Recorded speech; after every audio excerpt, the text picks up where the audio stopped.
Good morning. Thanks for joining us. Hope you're doing well. John chapter 6 is where our reading comes from today. Jesus has been teaching a good number of people, but it's somewhat of a sad account. At verse 66, it says, "From that time many of his disciples went back and walked with him no more." What do you think Jesus should have done? If you were there, what advice would you have given him? I think a lot of folks would say that Jesus, if you saw folks walking away, they would say, "Jesus, you need to go chase those people down and you need to talk to them." Friend, I would suggest you should not have to chase down disciples, right? Who you go chasing after? You go chasing after folks who have never heard the gospel.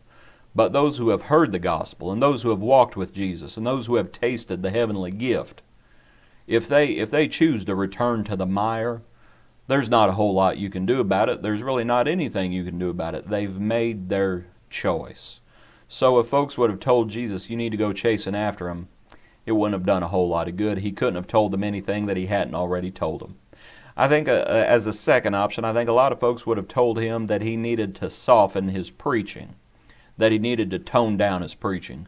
And verse 60, many of the disciples, when they heard what the Lord had said, they said, "This is a hard saying, who can understand it?" When Jesus knew in himself that his disciples complained about this, he said to them, "Does this offend you?" A lot of folks would have told Jesus to tone it down a little bit. The Lord never did that. The Word, the living Word, it is sharper than a two-edged sword, and it is a discerner. It reveals our thoughts and intents. The thoughts and intents of our heart is what Hebrews says.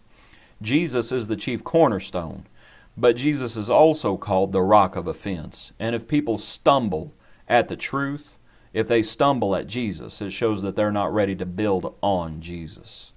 Right? The Lord, He didn't soften His preaching down for anyone.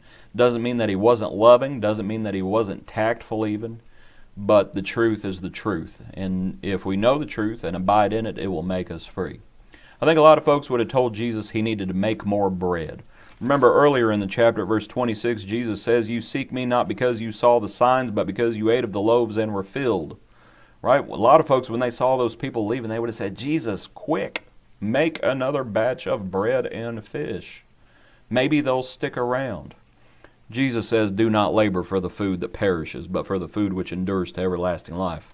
A lot of folks follow Jesus because of carnal, material things, whether it be prosperity, the prosperity gospel that is preached today, or whether it be some other sort of material blessing. The Spirit who gives life, verse 63 says, "The Spirit who gives life, the flesh profits nothing." I think a lot of folks would have said that it was Jesus' fault, that it was God's fault that all these folks went away. If you believe in the Protestant view of predestination, that God predestines people to heaven, then you must believe that God predestines people to hell.